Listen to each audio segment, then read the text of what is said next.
मैं अरुण पांडे आप सबका आज के इस व्याख्यान में हार्दिक स्वागत करता हूं। मित्रों, हम कारक प्रकरण का शब्दशः सिद्धांत कौमुदी के अनुसार अध्ययन कर रहे हैं। यह अध्ययन हमें यूपी पीजीटी की परीक्षा हो या यूजीसी नेट जेआरएफ की परीक्षा हो, असिस्टेंट प्रोफेसर की हायर की या किसी राज्य की सेट की परीक्षा हो, जहां पर भी सिद्धांत कौमुदी के अनुसार आपको कारक प्रकरण पढ़ना है, वहां यह पाठ बहुत उपकारी होगा। इसमें सीरियल से हमने प्रातिपदिकार्थ, लिंग, परिमाण, वचन, मात्रे, प्रथमा से शुरू करके क्रिया प्रतियत्ने तक का सूत्र का अध्ययन कर लिया है। पिछले पाठ में हमने क्रिया प्रतियत्ने सूत्र को देखा था और उसके उदाहरण को एधोदकस्य उपस्करणम इत्यादि देखा था। मित्रों, जैसा कि हम सब जानते हैं कि षष्ठी विभक्ति के सूत्रों का हम अध्ययन अब कर रहे हैं। क्रिया प्रतियत्ने तक षष्ठी विभक्ति में पहुंचे थे। अब जो भी षष्ठी विभक्ति का हम अध्ययन कर रहे हैं, वह सारी षष्ठी विभक्ति षष्ठी शेषे से भी हो सकती है।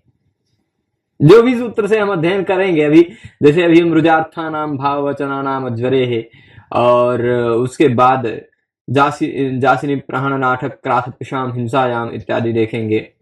वो सारे जो उदाहरण षष्ठी के देखेंगे, वो सारे उदाहरण, ये बात जरूर ध्यान रखना है, जो सारा कार्य आज हम सूत्रों को देखेंगे, वो सारा कार्य षष्ठी से शेषे सूत्र से भी हो सकता है। वो सारा कार्य षष्ठी शेषे से भी हो सकता है, पर उसके लिए फिर से पृथक सूत्र बनाने का क्या प्रयोजन है, वो जब विषय समझा देंगे तो आपको समझा देंगे। नहीं तो आपको कुछ लोगों को ऐसा लगेगा सर्पिश आशीषनाथा में सर्पिशोनाथनम इत्यादि उदाहरण मिल रहा है, और वहां पर भी सर्पिशानाथनम मिल जाता है, षष्ठी शेषे में भी। तो दोनों सूत्र से वही कार्य हो रहा है, फिर अंतर क्या है वो बताएंगे, समझाएंगे। पहले आज का पहला सूत्र है रुजार्थानाम भाववचनानाम अज्वरेः। रुजार्थानाम भाववचनानाम अज्वरेः। इस सूत्र को थोड़ा सा पहले, किसी भी सूत्र को समझना होता है तो हमारा उद्देश्य यह होता है कि सूत्र में कितने शब्द हैं, उन शब्दों को देख लें और उन शब्दों का सामान्यतः परिचय जान लें, शब्दार्थ, है ना। तो सूत्र को समझने के लिए इस सूत्र में जितने शब्द हैं, उन शब्दों को पहले हम अलग कर लेते हैं। पहला शब्द है रुजार्थानाम, दूसरा शब्द है भाववचनानाम, और तीसरा अज्वरेः। षष्ठी शेषे कर्मणि षष्ठी, शेषे कर्मणि षष्ठी। यहां पर शेष में, कर्म में षष्ठी होती है, ठीक है। शेष कर्म में षष्ठी होती है। षष्ठी शेषे से भी शेष कर्म में षष्ठी होती है, इससे भी शेष कर्म में षष्ठी हो रही। अंतर क्या है भाई? अंतर यही है, षष्ठी शेषे सूत्र के सिवाय जहां पर भी विशेष रूप से अलग किसी सूत्र से शेष में षष्ठी की जा रही है, वह षष्ठी प्रतिपद विधाना षष्ठी कहलाती है। कैसी षष्ठी कहलाती है? प्रतिपद विधाना षष्ठी कहलाती है। मतलब वो षष्ठी शेषे से उसका पहले से ही षष्ठी प्राप्त है, फिर से अलग से उसका विधान किया गया है। तो ऐसी जो प्रतिपद विधाना षष्ठी होती है, वह प्रतिपद विधाना षष्ठी का समास नहीं होता। प्रतिपद विधाना षष्ठी न समस्यते। अन्य षष्ठी सूत्र से, जो षष्ठी शेषे से जो षष्ठी विभक्ति हुई है, वहां षष्ठी समास हो सकता है। राज्ञा पुत्रा में संबंध में षष्ठी शेषे से षष्ठी हुई है, तो वहां राजपुत्रा समास हो सकता है। परंतु अगर कहीं इस सूत्र से या इसके आगे के और किसी सूत्र से षष्ठी विभक्ति हम देखेंगे, वहां उसका प्रमुख प्रयोजन यही है, प्रतिपद विधान करने का प्रयोजन यही है कि षष्ठी समास न हो पाए। परिभाषा है प्रतिपद विधाना षष्ठी न समस्यते, समास नहीं होता उसका, ठीक है।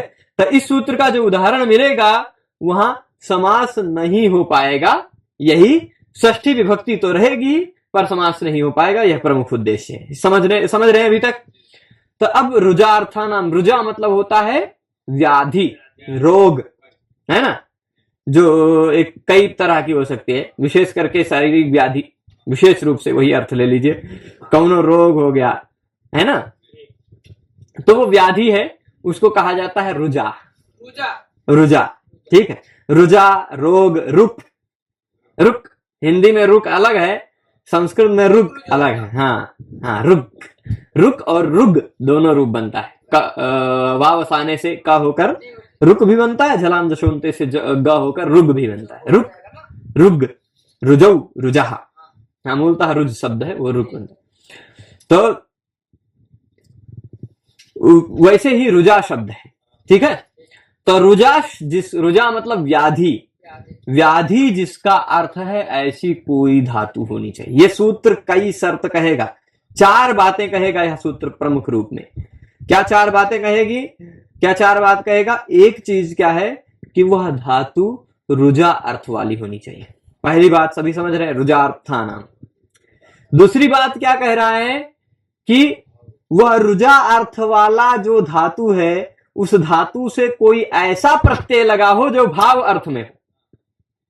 ठीक, रुजा अर्थ वाली धातु से जो प्रत्यय लगा हो, वह प्रत्यय भाव अर्थ वाला हो, भाव वचन हो। भाव मतलब आप जानते हैं क्रिया, भाव मतलब क्रिया, और वचन मतलब होता है कर्ता।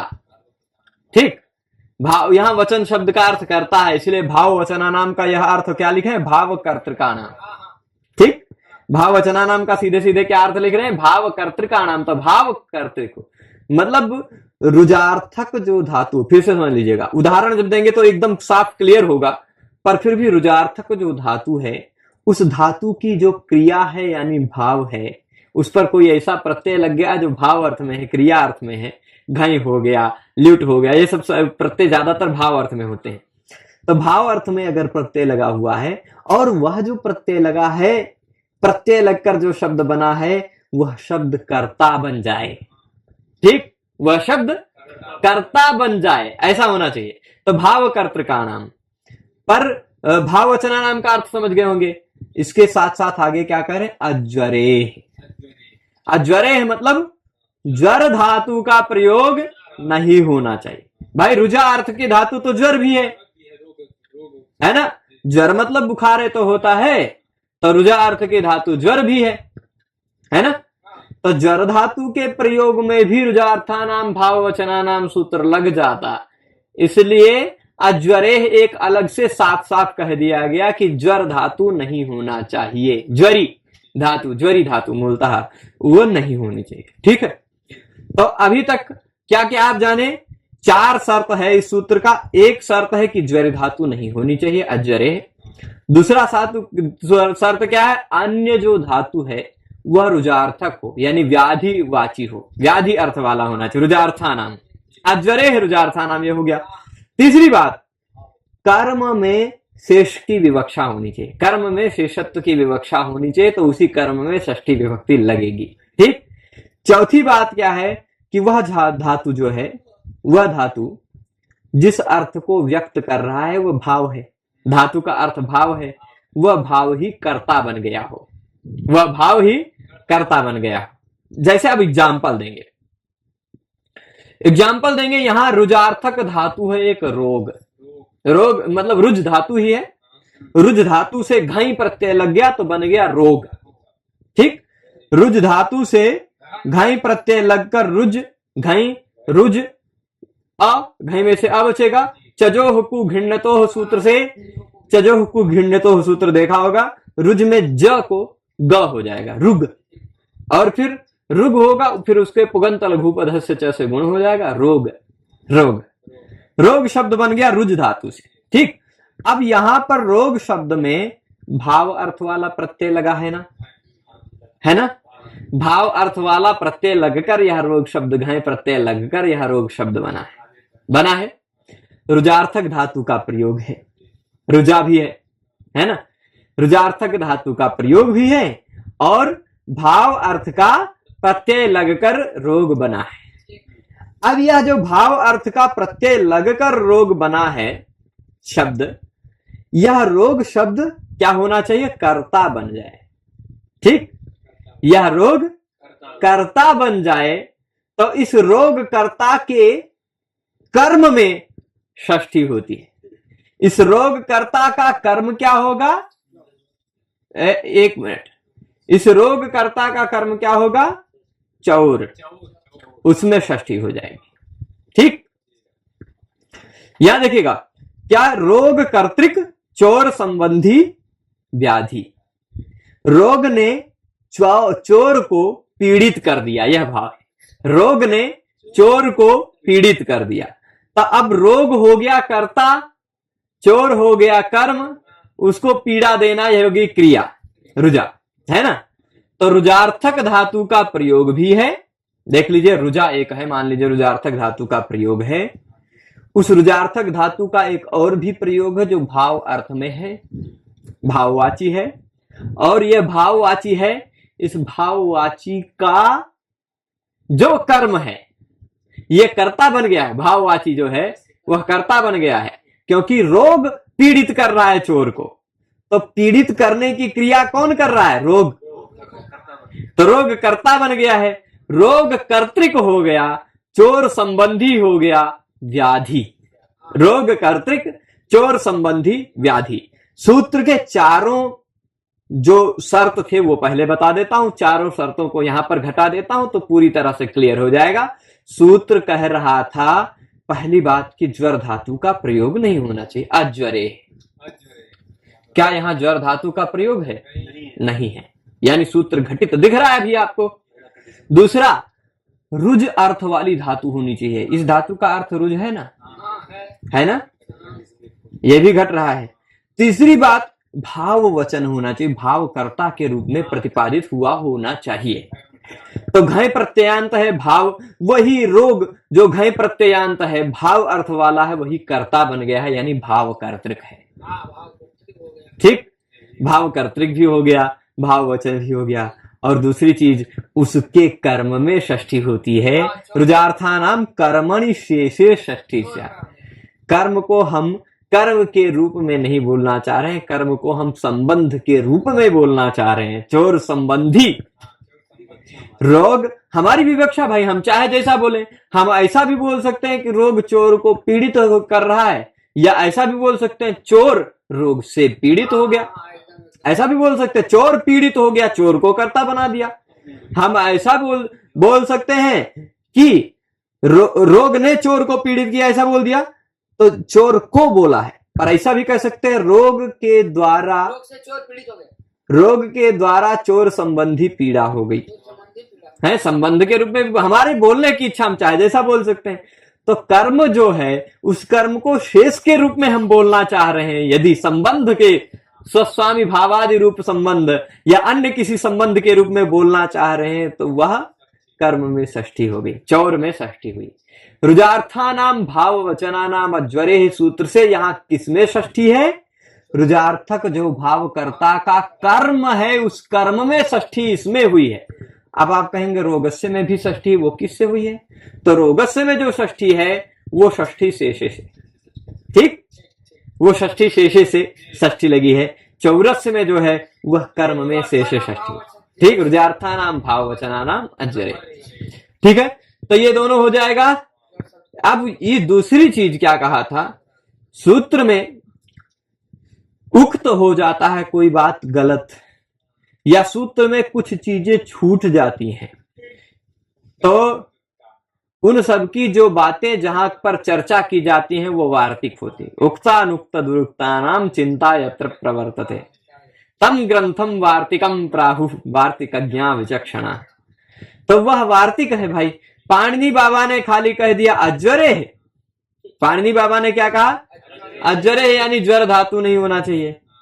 पर कात्यायन जी को पता चला, भविष्य में कात्यायन जी को पता चला रिसर्च करके, तो पाणिनि जी ने खाली अज्वरे कहा, यानी ज्वर धातु नहीं होना चाहिए। पर कात्यायन जी ने थोड़ा और ध्यान से देखा तो उसमें संताप धातु भी उनको मिल गया, है ना। कात्यायन जी को मिल गया संताप धातु भी, कि सम उपसर्ग से युक्त तप धातु निजंत हो, तो है ना। तो ऐसा अगर संताप वाला कुछ मिल जाए तब भी नहीं हो पाएगा। तब उन्होंने क्या कह दिया, पाणिनि जी को सजेशन दिया। पाणिनि जी तो तब थे नहीं, तो पाणिनि जी को सुझाव वो दे रहे हैं कि पाणिनि जी आपको ऐसा वाच्यम, ऐसा कहना चाहिए था, ऐसा कहना चाहिए। कैसा कहना चाहिए? आप खाली अज्वरे कह रहे हो, आपको अज्वरी संताप्योह कहना चाहिए था। अज्वरी संताप्योह, यानी ज्वरी धातु भी नहीं होना चाहिए, संतापी धातु भी नहीं होना चाहिए, दो धातु। उन्होंने खाली एक कहा था, इन्होंने दो कह दिया, तो यानी जब ज्वर धातु का प्रयोग होगा या संताप धातु का प्रयोग होगा तो षष्ठी कर्म में नहीं होगी। ठीक, तो वहां पर इस रुजार्था नाम भाववचना नाम ज्वरे से षष्ठी ना होकर शेषे षष्ठी से षष्ठी होगी। और शेषे षष्ठी से षष्ठी होने में और रुजार्था नाम भाववचना नाम ज्वरे से षष्ठी होने में अंतर यही है कि शेषे षष्ठी से षष्ठी होगी तो समास हो जाएगा और रुजार्था नाम भाववचना नाम ज्वरे से षष्ठी होगी तो प्रतिपद विधाना षष्ठी न समस्यते, इस परिभाषा के आधार समास नहीं हो पाएगा। तो यहां चौरस्य रोगस्य रुजा में समास नहीं हो पाया। परंतु यदि यही ज्वर धातु होता, जैसे अभी आगे उदाहरण हम आपको दिखा रहे हैं, यदि यही ज्वर धातु होता तो रोगस्य चौर ज्वर, ज्वर ज्वर का प्रयोग है। यहां रोग देखिए रुजार्थक धातु का प्रयोग है ज्वर, रोग यह भाव है, भाववचन है, वो कर्तृक है, भाव कर्तृक है ना, और उसका कर्म चोर है ना। कर्म में शेष की विवक्षा नहीं हुई, मतलब उस इससे ज्वर धातु का प्रयोग है, इसलिए इस सूत्र से षष्ठी नहीं हो पाई, है ना। इस सूत्र ने कहा था ज्वर धातु का प्रयोग नहीं होना चाहिए, तो इस धातु से षष्ठी नहीं हो पाई, षष्ठी शेषे से हमें षष्ठी करनी पड़ी। षष्ठी शेषे से षष्ठी होगी तो समास भी हो सकता है। आप यहाँ चौर रोगस्य चौरस्य ज्वरा भी कह सकते हैं और रोगस्य चौर ज्वरा भी कह सकते हैं, मतलब समास भी हो जाएगा। यहाँ समास करके क्यों दिखाया गया, क्योंकि यहाँ पर ये बताना चाह रहे हैं कि यहाँ षष्ठी शेषे से षष्ठी है, इस सूत्र से नहीं। ठीक, और उसी तरह चौर संतापा भी, पाणिनि जी ने खाली जोर कहा था, इन्होंने संताप भी सजेस्ट कर दिया।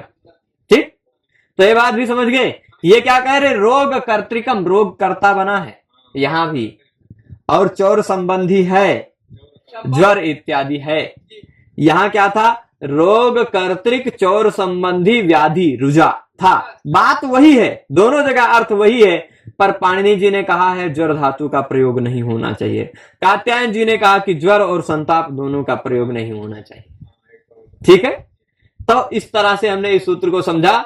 रुजार्थक धातु होना चाहिए, रोग अर्थ वाली कोई धातु हो, ज्वर धातु ना हो, और उस रुजार्थक धातु का जो भाव है वह कर्ता बन गया हो, तो उसके कर्म में शेषत्व की विवक्षा में षष्ठी हो जाती है। और जब षष्ठी होती है इस सूत्र से तो समास नहीं होता, और जब षष्ठी होती इससे नहीं हो पाती तो शेषे षष्ठी से षष्ठी होती है और समास भी हो जाता है। ठीक है, यही अंतर है। तो इस तरह से ये पूरा स्पष्ट है। तब आशीषीनाथ, इस सूत्र को मैं एक बार बोल रहा था तो एक व्यक्ति को आदित्यनाथ सुनाई पड़ गया। हम कहे भाई अभी उत्तर प्रदेश के मुख्यमंत्री जी के पास मत जाइए, अभी ये आशीषनाथ हैं, हो सकता है भविष्य काल में कोई ऐसे कोई आशीषनाथ नाम के व्यक्ति आ जाए, वो भी बन जाए, तब बात अलग है। पर ये आशीषनाथ ले लेते हैं। आशीषी यानी आशीर्वादे अर्थे, आशीर्वाद अर्थ होना चाहिए। ठीक, आशीष, आशीष शब्द है मूलतः, आशीष। तो उस शब्द का सप्तमी एक वचन आशीषी है। यहां आशीषी अर्थे, आशीर्वाद अर्थ में नाथ धातु का प्रयोग होना चाहिए। यहां क्या कहा था, इससे पहले रुजार्थक कोई धातु हो, इससे पहले वाले सूत्र में हम क्या देख रहे थे, रुजार्थक धातु होना चाहिए। यहां क्या कह रहे, नाथ धातु होना चाहिए। पर नाथ धातु किस अर्थ में होना चाहिए, आशीर्वाद अर्थ में होना चाहिए। ठीक, तो ये पूरा सूत्र से तो अर्थ समझ गए होंगे। आवृत्तियों देख लेते हैं। आशीर्वाद अर्थ वाला नाथ धातु हो, आशीर अर्थस्य यानी आशीर्वाद अर्थ वाले, नाथते यानी नाथ धातु यदि हो तो उसके शेष कर्म में षष्ठी हो जाती है। जो काम पिछला सूत्र कर रहा था वो ये भी कर रहा है, पर वह रुजार्थक धातुओं में कर रहा था, ये नाथ धातु में कर रहा। ठीक, और वह रुजार्थक भाव करता होना चाहिए था, ज्वर धातु का प्रयोग नहीं होना चाहिए था। यह कह रहा है नाथ धातु का ही केवल प्रयोग हो और आशीर्वाद अर्थ। ठीक है, षष्ठी होती है। तो जैसे सर्पिशो नाथनम, यह उदाहरण सर्पिशो नाथनम। अब आपको यहां पर कहीं आशीर्वाद नहीं दिख रहा होगा, पर मैं प्रसंग समझा दूंगा तो आपको आशीर्वाद दिख जाएगा। कैसे दिखेगा आशीर्वाद, दिखा दें। इसमें नाथनम जो है वो आशीर्वाद अर्थ में है। वस्तुतः क्या है, नाथ मतलब स्वामी होना, है ना।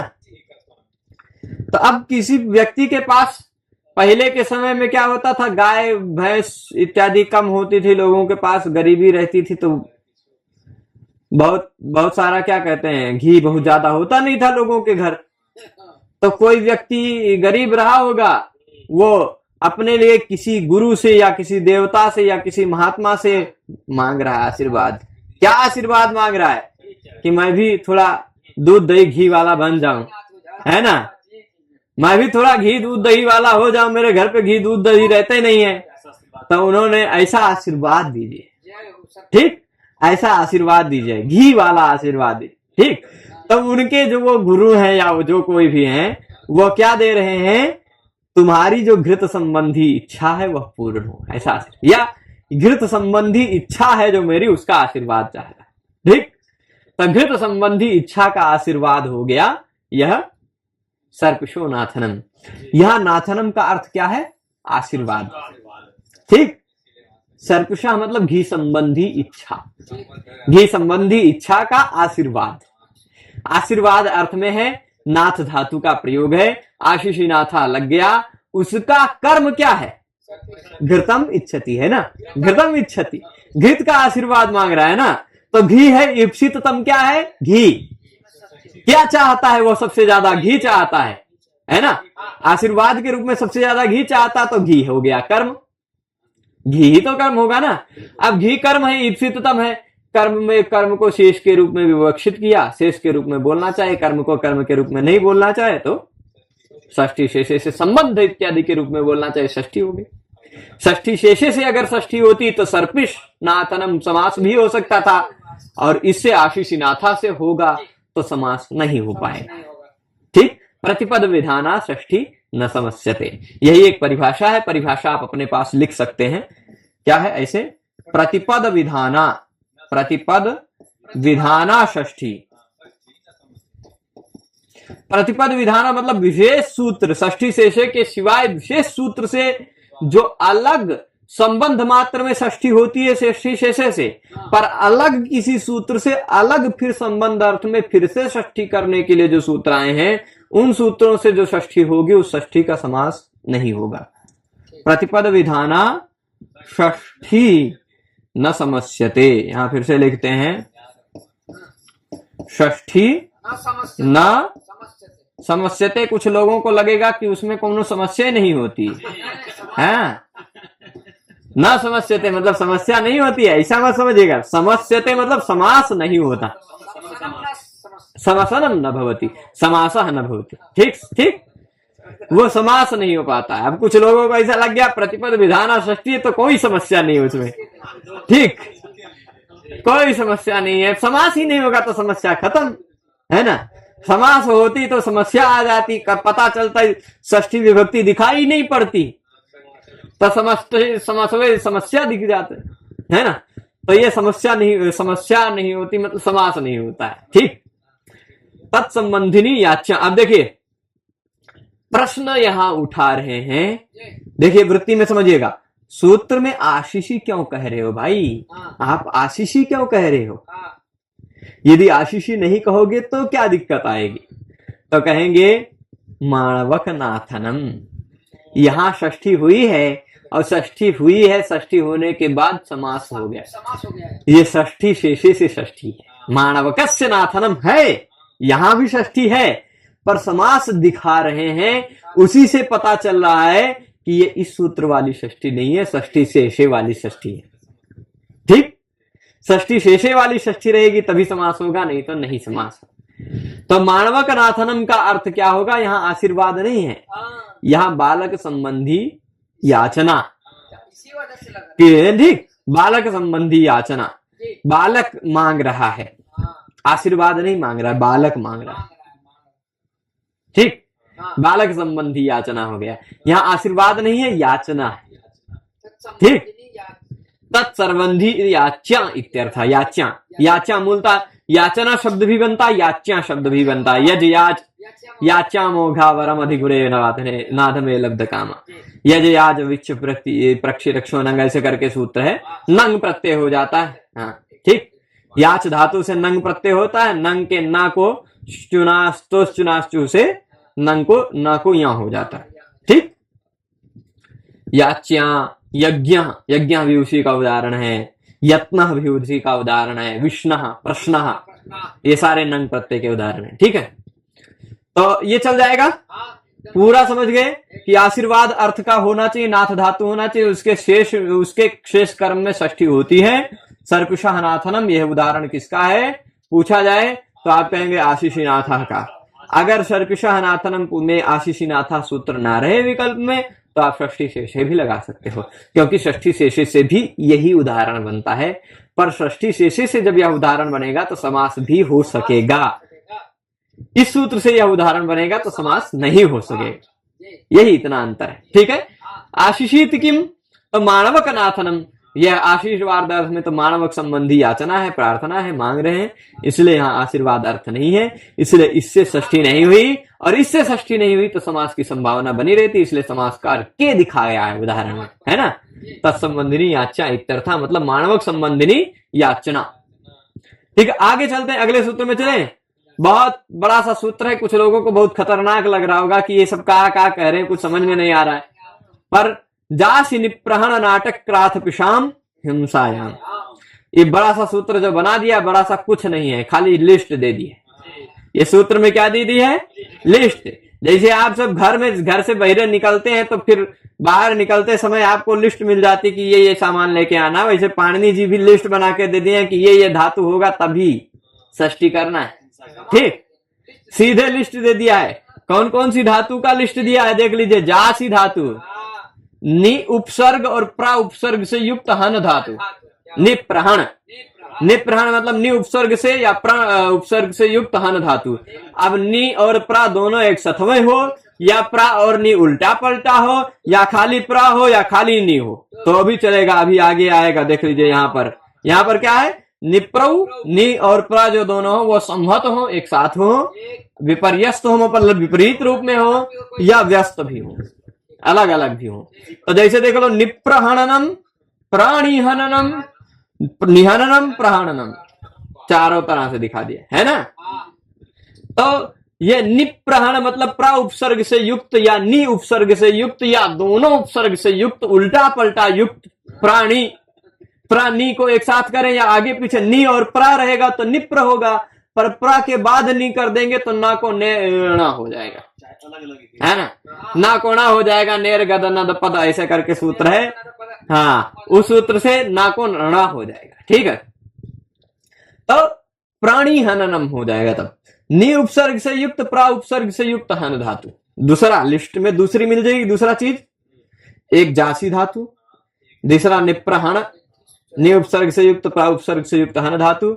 तीसरा धातु नाट, नाट मतलब मूलतः नट अवस्कंदने धातु, नट धातु है, चुरादी गण की है, इसलिए नाट हो जाता है। ठीक, नट धातु मूलतः चुरादी गण में नाट्य हो जाता है, नाटयति, नाटयति ऐसा रूप बनता है। तो क्राथ, वो नट बोल्ट वाला नहीं, क्राथ धातु, क्राथ और पिश धातु, पिश पीसने वाला। अब पीसेगा किसको, मार डालेगा तो पीस डालेगा, है ना। भीम क्या कहता है, पीस डालूंगा सबको, है ना।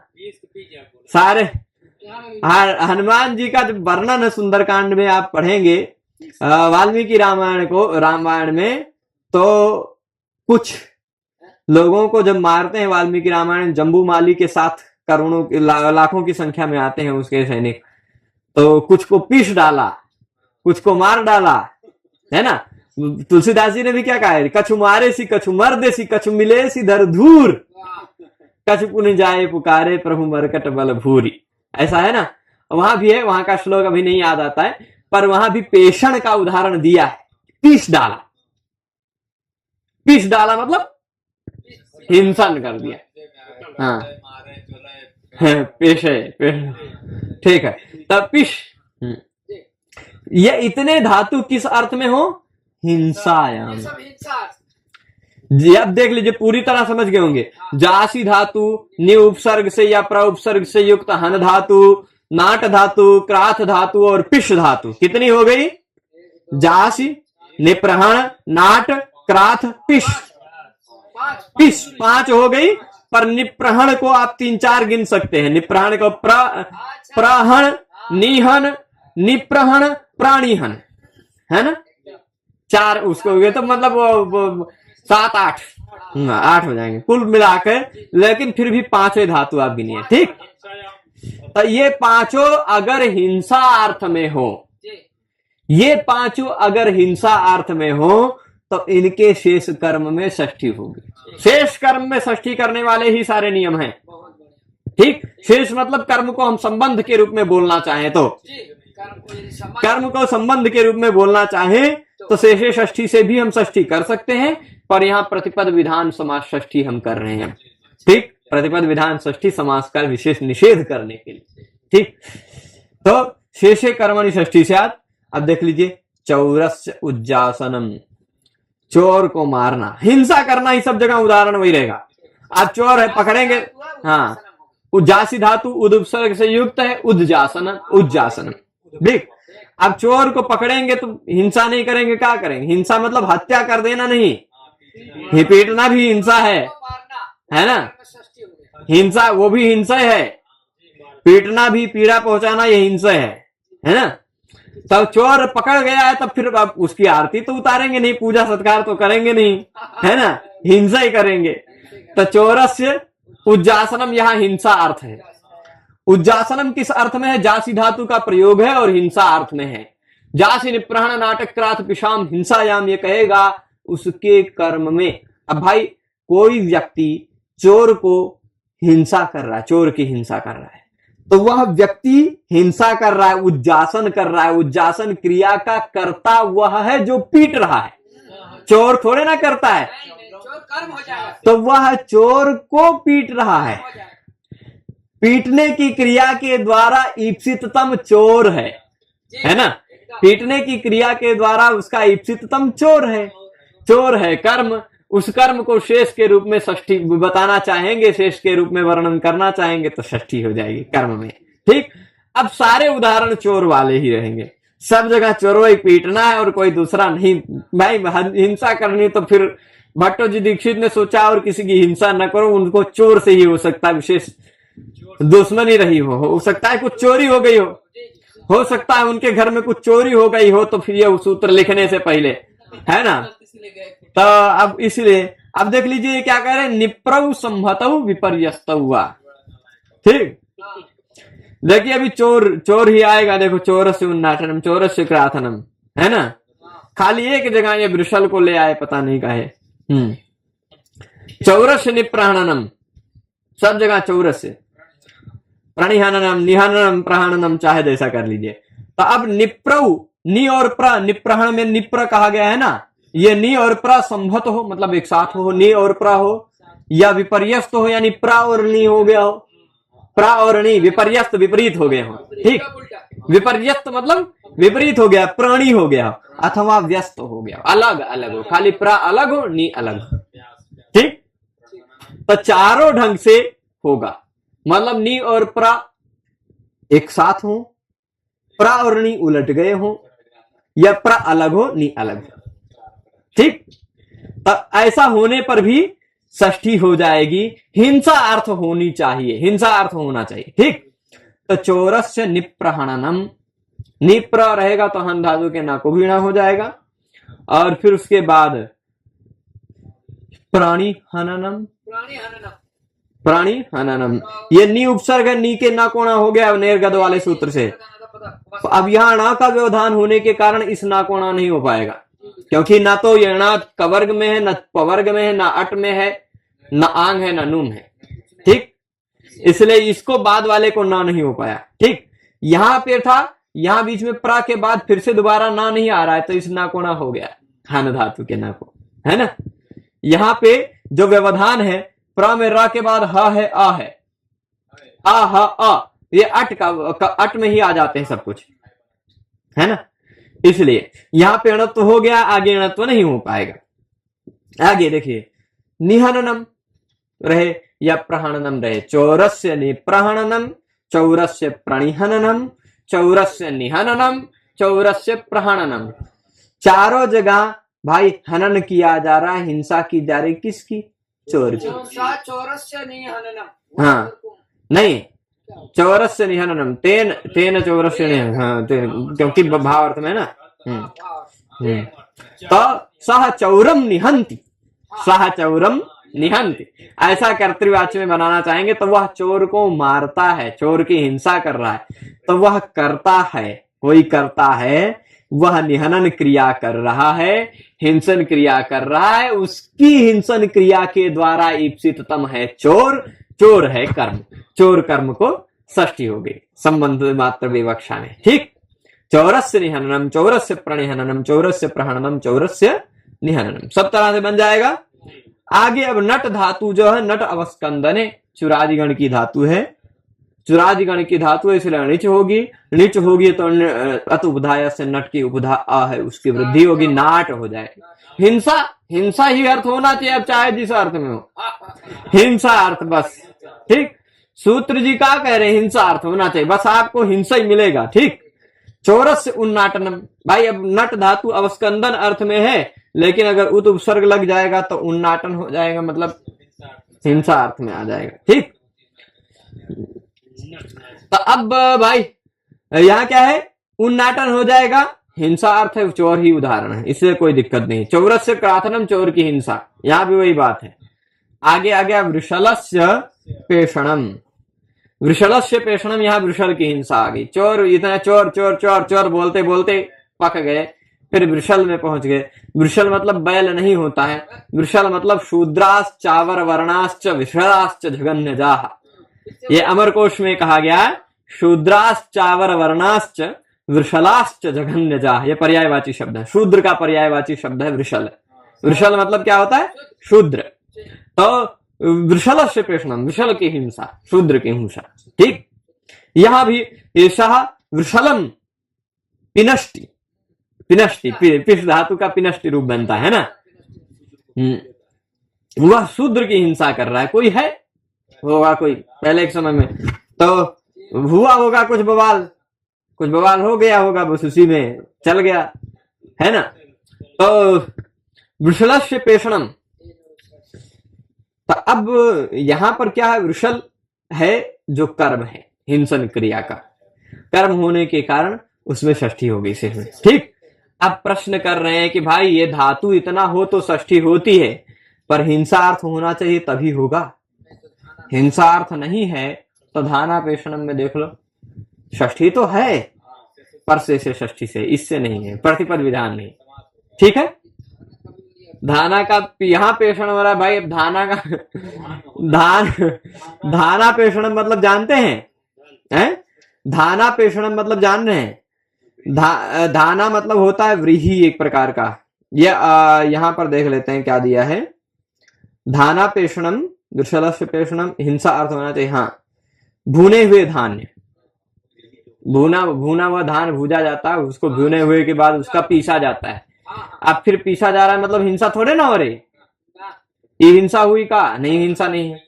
ठीक, हाँ, तो हिंसा नहीं, इसलिए फिर नहीं हो पाएगी। ठीक, हिंसा अर्थ होगी तभी इससे जासिनी प्रहण नाटक क्राथ विषाम हिंसायाम से षष्ठी होगी।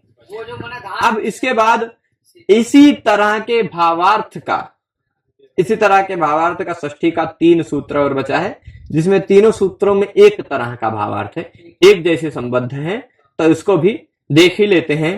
3 सूत्र हैं, व्यवहरि पणोः समर्थयोः दिवस तदर्थस्य और विभाषोपसर्गे, ये 3 सूत्र हैं। तीनों सूत्र एक जैसा काम करते हैं, एक दूसरे के पूरक, एक साथ आप समझ सकते हैं। तो इसलिए इन तीनों सूत्रों को समझ के फिर इस व्याख्यान को समाप्त करेंगे। तो सबसे पहला व्यवहरि पणोः समर्थयोः, यहां 2 टुकड़ा कीजिएगा, व्यवहरि द्विवचन है ना, व्यवहरि पणोः में, यानी 2 चीज को कहा जा रहा है, कोई 2 चीज कहा जा रहा है। 2 चीज क्या है, एक है व्यवहरि और एक ही पण। व्यवहरि मतलब, व्यवहरि में क्या है, आप तोड़ेंगे तो वी उपसर्ग, अव उपसर्ग और ह्री धातु, वी और अव में इको यणचि से व्यव बन जाएगा। ठीक, व्यवहरि, तब वी उपसर्ग अव उपसर्ग से युक्त ह्री धातु हो, व्यवहरि धातु हो। और पण धातु, व्यवहरि धातु और पण धातु यदि समर्थ हूं। क्या हूं? समर्थ मतलब क्या होता है? समर्थ का दो तीन तरह से अर्थ लिया जा सकता है। समर्थ मतलब एक तो समर्थता जिसमें हो, है ना,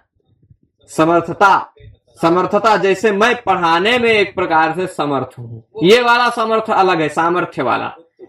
पर यहां समर्थ का अर्थ समम, समः अर्थः, समः अर्थः, है ना, समः अर्थः ययोः तौ समर्थौ, समान अर्थ जिनका है वो दोनों समर्थ हैं, तयोः समर्थयोः।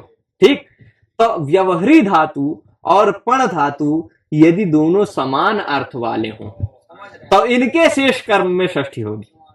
अब भाई व्यवहारी धातु और पण धातु कब समान अर्थ में होगी? व्यवहारी धातु का व्यवहारति रूप बनता है, व्यवहारति मतलब व्यवहार, और पण मतलब व्यापार। तब भाई व्यवहार का न्यायालय में देखना वो भी व्यवहार है। याज्ञवल्क्य स्मृति में आप पढ़ेंगे व्यवहाराध्याय, है ना, वो भी व्यवहार के बहुत प्रकार होते हैं। हम सबसे आपस में बातचीत कर रहे हैं, ये भी एक व्यवहार है।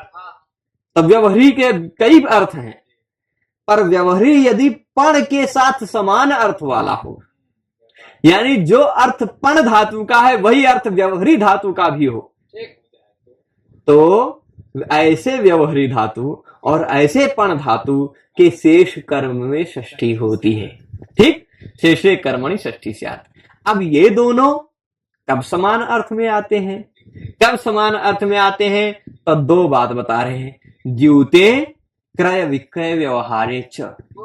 जुआ खेलना, जुआ खेलने में भी व्यवहार शब्द का प्रयोग है ना, और पण करना, पण क्रिया, पण बंध, वो भी जुए में ही है ना, शर्त लगाना, हाँ, पण करना, कितने एक पण लगा, कितने एक पण व्यवहार हुआ, सत, वो भी शर्त लगाना। तो व्यवहारी धातु का भी उसी अर्थ में प्रयोग है जुआ अर्थ में, और पण धातु का भी उसी अर्थ में प्रयोग है, यानी समान अर्थ हो गया, है ना। और क्रय विक्रय व्यवहार में भी, क्रय विक्रय खरीदना बेचना भी एक प्रकार का व्यवहार है, और खरीदना बेचना भी पण है ना, खरीदना बेचना व्यवहार भी है, खरीदना बेचना पण भी है। तो ये दो अर्थ ऐसे हैं जिन दो अर्थों में व्यवहारी धातु भी और पण धातु भी समर्थ हैं। समर्थ है मतलब समान अर्थ वाले, है ना। तो ऐसे अर्थ में आने पर अनयोः, देखिए अनयोः व्यवहारिपणोः, मतलब व्यवहारिपणोः तुल्यार्थता कुत्र अस्ति? तुल्यार्थता मतलब समान अर्थता है। समान अर्थता है कब? इन्हीं दो अर्थों में, जुआ अर्थ में या क्रय विक्रय व्यवहार में, क्रय विक्रय व्यवहार अर्थ में। तो अब इन दोनों अर्थों में यदि ये दोनों धातु हों, व्यवहारी धातु और पण धातु, तो उनके शेष कर्म में षष्ठी होती, यह भाव हुआ। ठीक है, तो समर्थयो हो, ये यहां अभी देखिए, शतस्य व्यवहारणम, व्यवहारणम है, व्यवहारणम मतलब 100 रुपए एक शर्त लगा के जुआ खेलना, अथवा 100 रुपए कुछ खरीदना बेचना, दोनों अर्थ लिया जाता है ना। तो 100 रुपए के तुल्य कोई वस्तु ले लेना, खरीद बेच कर लेना, ये भी व्यवहारणम हो जाएगा। या फिर 100 रुपए एक शर्त लगा के जुआ खेल लेना, वो भी शतस्य व्यवहारणम हो जाएगा, है ना। वही अर्थ शतस्य पाणनम का भी होगा। तो यहाँ व्यवहारी धातु है, यहाँ पण धातु है ना। तो सह शतम व्यवहारति, सह व्यवहारति, है ना। व्यवहारति का अर्थ क्या होगा? 100 रुपए व्यवहार करता है, 100 रुपए जुआ खेलता है, 100 रुपए का क्रय विक्रय करता है, यही तो अर्थ होगा ना। अब शतम क्या है? कर्म है। व्यवहार क्रिया के द्वारा क्या ईप्सिततम है? पण क्रिया के द्वारा क्या ईप्सिततम है? 100, है ना। तो इसलिए 100 रुपया हो जाएगा कर्म, शेष कर्म में षष्ठी हो गई। षष्ठी हो गई तो विंशत्याद्या सदैकत्वे सर्वा संख्येय संख्ययो, इस नियम के अनुसार विंशति इत्यादि जितनी भी संख्याएं हैं वो ज्यादातर संख्येय में अर्थ में एक वचन में ही प्रयुक्त होती हैं। ठीक, एक वचन में ही प्रयुक्त होती हैं। तो शतस्य, एक षष्ठी लगा, एक वचन, ngस प्रत्यय, टांग सिंह स्वामीनाथ से ngस के स्थान पे हो गया स्या, शतस्य, शतस्य। तो शतस्य व्यवहारणम, शतस्य पणनम, ये दोनों एग्जाम्पल सिद्ध हो जाएंगे। षष्ठी विभक्ति हुई है व्यवहारी पणो, आपको व्यवहारणम पणनम यहां दिख भी रहा है, सूत्र में भी व्यवहारी पणो दिख जाएगा। ठीक, तो इसलिए बहुत आसान है। और यहां समास नहीं है, प्रतिपद विधान षष्ठी। ठीक, तो अब प्रश्न फिर पूछ रहे हैं समर्थयोः किम, समर्थयोः किम भाई, समर्थ होना चाहिए, ये व्यवहारिक पण और पण ये दोनों समान अर्थ में होने चाहिए, यानी क्रय विक्रय अर्थ में हो या जुए अर्थ में हो, इन्हीं दो अर्थ में समान अर्थ है, और किसी अर्थ में व्यवहार समान अर्थ में है नहीं। तो और किसी अर्थ में अगर होंगे व्यवहारिक धातु या पण धातु, तो फिर षष्ठी किस सूत्र से नहीं होगी, तो षष्ठी से आपको षष्ठी करनी पड़ेगी। संबंध मात्र की विवक्षा में तो किसी तरह जबरदस्ती आप षष्ठी कर ही सकते हैं आप षष्ठी, पर यह सूत्रवा से नहीं होगा, है ना। प्रतिपद विधान षष्ठी किस अर्थ में होगा, यदि व्यवहारिक धातु और पण धातु समर्थ हो तो ही हो। समर्थ नहीं है तो एग्जाम्पल मिल गया शलाका व्यवहार। शलाका व्यवहार मतलब शलाकाएं हैं उनको गिना जा रहा है, गणना इत्यर्थ। शलाका मतलब माचिस है, माचिस जानते हैं, माचिस में तीलियां होती हैं, अब उसकी गणना गिन रहे हैं कितनी है। ठीक, शलाका व्यवहार उसको कहा जा सकता है, तो शलाका का गणना हो गया। यहां ना तो जुआ है ना क्रय विक्रय है, तो क्रय विक्रय व्यवहार नहीं है ना जुआ है, इसलिए तुल्यार्थ नहीं है, उस अर्थ वाला नहीं है, समर्थ नहीं है, इसलिए इस सूत्र से षष्ठी नहीं हुई, शेषे षष्ठी से षष्ठी हुई, प्रतिपद विधाना षष्ठी नहीं हो पाई, इसलिए समास हो गया। ठीक है, पूरी तरह क्लियर है। उसी तरह ब्राह्मण पणनम, या पण धातु का देख लीजिए अर्थ होता है स्तुति, क्रय विक्रय अर्थ नहीं है, जुआ अर्थ नहीं है, ब्राह्मण पणनम, ब्राह्मण की स्तुति, ब्राह्मण की प्रशंसा, तो यह अर्थ है, यहां समर्थ नहीं है, इस कारण षष्ठी इस सूत्र से नहीं हुई, षष्ठी से षष्ठी हुई और समास भी हो गया। ठीक, ब्राह्मणस्य पणनम, ब्राह्मण पणनम। ठीक है, तो भाई जो भी षष्ठी इन सूत्रों से हो रही, जो हम आज सूत्र देख रहे हैं, वो सारी षष्ठी शेषे से भी हो सकती है, परंतु इन सभी सूत्रों से जब षष्ठी होगी तो समास नहीं हो पाएगा, और षष्ठी शेषे से जब षष्ठी होगी तो समास हो जाएगा। यही इतना अंतर है। ठीक है, तो अब चलेगा, आगे चलते हैं। स्तुति इत्यर्थ, ये साफ साफ स्तुति है, ऐसा अर्थ ये भी क्लियर दे रहे हैं। अब इसी सूत्र से संबद्ध एक सूत्र और है दिवस तदर्थस्य, और इस सूत्र का पूरक एक सूत्र आएगा अगला, विभाषोपसर्गे, बस समाप्त हो जाएगा। दिवस तदर्थस्य क्या कहता है, तदर्थस्य मतलब उसी अर्थ में। कौन से अर्थ में भाई, नंबर देखिएगा, ये 58 है, इसके बाद वाला 59 है, विभाषोपसर्गे आएगा, देख लीजिए 59 है, 2 3 59, और इससे पहले वाला 57 था, यानी तीनों एक साथ के सूत्र है ना। पाणिनि जी आसपास में ही कह रहे, मतलब एक जैसी बात। तो पहले का है समर्थ में, समान अर्थ में हो, कौन, व्यवहारी और पण, तो किस अर्थ में समान अर्थ में होते हैं भाई, क्रय विक्रय और जुआ, है ना। क्रय विक्रय और द्यूत क्रीड़ा, इसी अर्थ में ये दोनों समान अर्थ में होते हैं। ठीक, पर अब तदर्थस्य दिवह, तदर्थस्य दिवह कह रहे हैं कि दिव धातु भी यदि उसी अर्थ में हो, उसी अर्थ में मतलब किस अर्थ में, क्रय विक्रय अर्थ और द्यूत अर्थ में। द्यू धातु के भी बहुत सारे अर्थ हैं, है ना। द्यू क्रीड़ा, विजिगीषा, स्वप्न, द्युति, कांति, व्यवहार इत्यादि बहुत सारे अर्थ हैं, है ना। तो द्यू धातु के भी व्यवहार अर्थ है, द्यू धातु का भी क्रीड़ा अर्थ है, द्यूत क्रीड़ा, द्यूत द्यू धातु से ही बना है, द्यूत शब्द वही द्यू धातु से बना है ना। तो अब द्यू धातु भी यदि उसी अर्थ में हो, यानी क्रय विक्रय व्यवहार या द्यूत अर्थ में हो, तो ऐसी द्यू धातु के भी शेष कर्म में षष्ठी हो जाती है। ठीक, तो उदाहरण दे रहे हैं, शतस्य दिव्यति, वहां शतस्य पणनम था, शतस्य व्यवहारणम था, यहाँ शतस्य दिव्यति हो, द्यू धातु है, उसी अर्थ में है, उसी अर्थ में मतलब 100 रुपए जुआ खेलता है, 100 रुपए का क्रय विक्रय कर रहा है ना, व्यवहार करता है, चल जाएगा।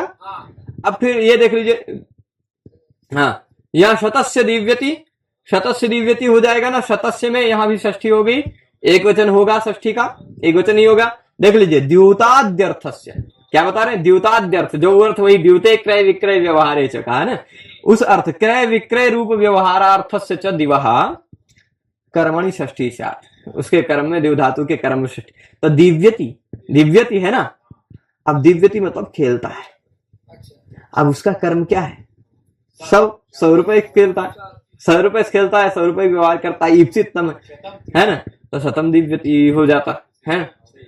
तो वो शतम जो कर्म था उसमें षष्ठी हो गई, शतस्य दिव्यति। ठीक, तदर्थस्य किम, प्रश्न पूछ रहे हैं तदर्थस्य क्यों कह दिया, खाली दिवह कह देते, दिवह कर्म। तो भाई दिव धातु के और बहुत सारे अर्थ हैं, खाली तदर्थस्य कह देने से क्या पता चला, क्रय विक्रय या जुआ यही अर्थ होगा तभी षष्ठी होगी। इसके सिवाय दिव धातु के और स्तुति है, मोद है, कांति है, और भी बहुत सारे अर्थ हैं, तो वहां नहीं होगी। तो जैसे ब्राह्मणम दिव्यति, ब्राह्मणम दिव्यति ब्राह्मण की स्तुति करता है, ब्राह्मण की स्तुति करता है, यहां स्तुति अर्थ है, यह द्यूत या क्रय विक्रय व्यवहार अर्थ नहीं है। तो दिवस तदर्थ से नहीं लग पाएगा, तदर्थ मतलब द्यूत या क्रय विक्रय व्यवहार वाला अर्थ होने पर ही षष्ठी होगी, यहां स्तुति वाला अर्थ है इसलिए षष्ठी नहीं हो पाई। तो ब्राह्मणम दिव्यति ब्राह्मणी ब्राह्मणम स्तौति इत्यर्थ, स्तौति इत्यर्थ, स्तौति इत्यर्थ साफ साफ कह दे रहे हैं। ठीक है, पूरी तरह स्पष्ट है। इसी सूत्र का पूरक अगला सूत्र है जो समझ ले, विभाषोपसर्गे। विभाषोपसर्गे कहता है कि दिवस तदर्थस्य के तुरंत बाद है, यानी दिवह तदर्थस्य उपसर्गे विभाषा, ये पूरा सूत्र हो गया। दिवह तदर्थस्य उपसर्गे विभाषा शेषे कर्मणि षष्ठी, ये पूरा भावार्थ निकल के आएगा। भाई दिवस तदर्थस्य इसके तुरंत पहले सूत्र था, ये कह रहा दिवह उपसर्गे विभाषा, दिव धातु के पहले कोनो उपसर्ग लगा हो, दिव धातु के पहले कोई उपसर्ग लगा हो और दिव धातु का वही वाला अर्थ हो, द्यूत क्रय विक्रय वाला, तो दिव धातु के कर्म में विभाषा यानी नहीं भी होगी और होगी भी, नवेति विभाषा। तो षष्ठी भी होगी और षष्ठी नहीं भी होगी, विकल्प से होगी, विभाषा मतलब विकल्प है ना। तब पूर्व योगापवाद, पूर्व जो सूत्र, योग मतलब व्याकरण शास्त्र में योग मतलब व्यायाम नहीं, आसन नहीं, प्राणायाम नहीं, योग मतलब सूत्र। ठीक है, योग मतलब सूत्र, योग विभाग मतलब सूत्र विभाग। ठीक है, तो पूर्व योगापवाद मतलब पूर्व सूत्र का यह अपवाद है। पूर्व सूत्र क्या कह रहा था कि भाई दिव धातु यदि उस अर्थ में हो, द्यूत क्रय विक्रय इत्यादि व्यवहार अर्थ में, तो उसके कर्म में शेष की विवक्षा में षष्ठी होती है। ये कहेगा नहीं भाई विकल्प से होती है, तो किसका अपवाद किया, उसी का तो अपवाद किया, पूर्व सूत्र का ही अपवाद है। शतस्य दिव्यति, शतस्य प्रतिदिव्यति, शतम प्रतिदिव्यति, उपसर्ग लग गया।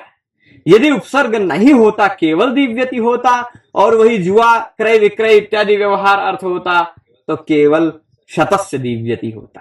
ठीक है, तो इस तरह से आज हमने जो सूत्र देखे, सारांश पूरा बोल दो आज के इस पाठ का।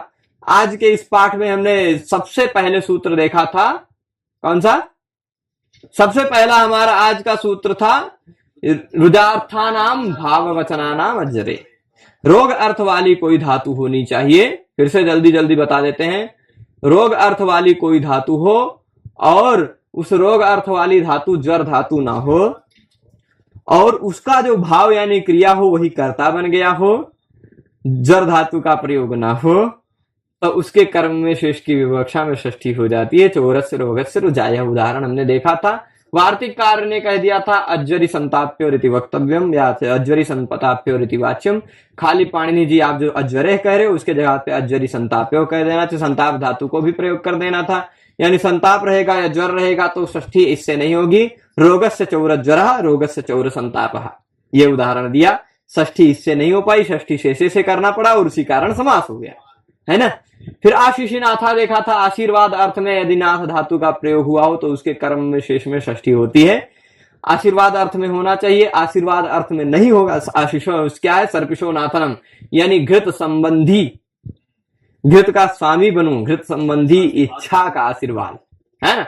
घृत संबंधिनी इच्छा का आशीर्वाद है कि मैं भी घी दूध दही घी वाला हो जाऊं, है ना। तो ऐसा आशीर्वाद मांगा, बहुत विचित्र आशीर्वाद है ना। धनस्य नाथनम कह देते भाई। आजकल किसी को घी की जरूरत नहीं है, धन हो तो घी मिल जाएगा, है ना। धनस्य नाथनम आप उदाहरण खुद से बना सकते हैं ना। या किसी के पास नौकरी नहीं है, व्यवसाय नहीं है, तब व्यवसाय से नाथनम, आशीर्वाद व्यवसाय का मांग सकते हैं, है ना। लेकर के आयु घृतम हाँ। तो अब चल जाएगा। आशीषित किम आशीर्वाद अर्थ होना होगा तभी ये षष्ठी होगी। आशीर्वाद अर्थ नहीं था तो माणवकनाथनम ये इच्छा था, याचना था, याचना अर्थ था, इसलिए नहीं हुआ। फिर जासी निप्रहण नाटक क्राथ पिशाम हिंसायाम, हमने देखा जासी धातु निप्र उपसर्ग से युक्त हन धातु नाट धातु क्राथ धातु पिश धातु के योग में उसके शेष कर्म में षष्ठी होती है, हिंसा अर्थ यदि हो तो ही। हमने बहुत सारे चोर को और विशल की हिंसा वाले अर्थ उदाहरण देखे। ठीक, यही धातु प्रयोग होगा। व्यवहारी धातु और पण धातु यदि समान अर्थ में यानी द्युत क्रय विक्रय व्यवहार अर्थ में हो तो उसके शेष कर्म में षष्ठी होती है। सतस्य व्यवहारणम सतस्य पणनम, ये उदाहरण देखा। और दिवस तदर्थ से द्यु धातु हो यदि उसी अर्थ में यानी द्युत क्रय विक्रय अर्थ में हो तो द्यु धातु के भी कर्म में शेष में षष्ठी होती, सतस्य दिव्यति। और यदि यही द्यु धातु उपसर्ग से युक्त हो तो विभाषोपसर्गे सूत्र लग जाता है, विकल्प से षष्ठी होती है। जब षष्ठी नहीं होती है तो कर्म है कर्मणि द्वितीया से द्वितीया भी हो जाती है। ठीक है, तो शतस्य प्रतिदिव्यति अथवा शतम प्रतिदिव्यति, उपसर्ग लगा रहेगा तो ये नियम लगेगा। आशा करता हूं ये पाठ में आज हमने जो 6 सूत्र देखे वो 6 सूत्र आप सबको आसान लगे होंगे। इसके बाद के पाठ को हम अग्रिम पाठ में देखेंगे। बाद के जो सूत्र बचे हैं कारक प्रकरण के, कुछ षष्ठी के और कुछ सप्तमी के सूत्र बचे हैं, लगभग 25-26 सूत्र बचे। उन सभी सूत्रों को हम कुछ पाठों में देख लेंगे और कारक प्रकरण शब्द सा हमारा अधीत हो जाएगा। तो सभी लोग जुड़े रहे पूरे पाठ में, उसके लिए आप सभी को बहुत बहुत धन्यवाद। हम आप सबसे फिर मिलेंगे अग्रिम पाठ में, तब तक के लिए धन्यवाद। नमः संस्कृताय।